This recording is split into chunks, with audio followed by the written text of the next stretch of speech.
26 సంవత్సరాల నమ్మకం, లక్షలాది సంతోషకరమైన వివాహాలు. తెలుగు మ్యాట్రిమోనీని డౌన్లోడ్ చేయండి.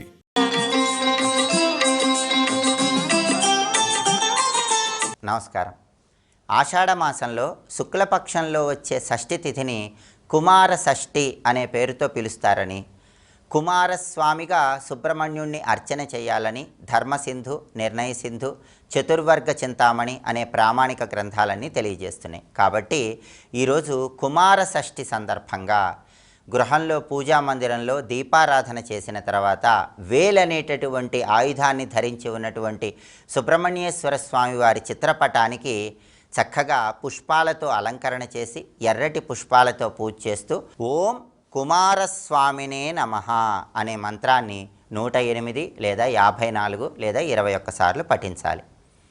సుబ్రహ్మణ్య స్వామికి కుమారస్వామి అనే పేరు ఎందుకు వచ్చిందంటే కుశ్చితః మారహ ఇది కుమారహ అంటుంది శాస్త్రం. అంటే అర్థం ఏంటంటే మారహ అంటే మన్మధుడు, కుశ్చితః అంటే వ్యర్థం చేసేవాడు, మన్మధుడి అందాన్ని వ్యర్థం చేసేవాడు కాబట్టి ఆయన్ని కుమారుడు, కుమారస్వామి అనే పేరుతో పిలుస్తారు.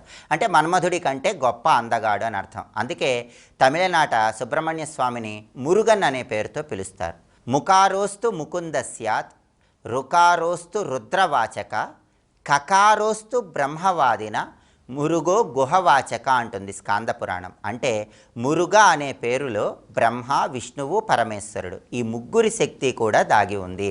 అందుకే మురుగ అనే నామాన్ని స్మరించుకున్నట్లయితే త్రిమూర్తుల సంపూర్ణమైన అనుగ్రహం కలుగుతుంది. మురుగన్ అంటే అందమైన వాడు అని అర్థం, కుమారస్వామి అంటే మన్మధుడి కంటే గొప్ప అందగాడు అని అర్థం. ఈరోజు ఆషాఢ శుక్ల షష్ఠి కుమార షష్ఠి కాబట్టి సుబ్రహ్మణ్య స్వామిని పూజిస్తూ ఈ మంత్రాన్ని పఠించినట్లయితే సౌందర్యాన్ని పెంపొందింపజేసుకోవచ్చు. ఆధునిక కాలంలో అనేక మంది ఎదుర్కొంటున్న ప్రధానమైన సమస్య తరచుగా శిరోజాలు రాలిపోవటం, తొందరగా జుట్టు తెల్లబడటం, ముఖం మీద ముడతలు రావటం, సౌందర్యం తగ్గిపోవటం, ఇలాంటి సమస్యలు ఆధునిక కాలంలో యువతలో కూడా ప్రారంభమవుతున్నాయి.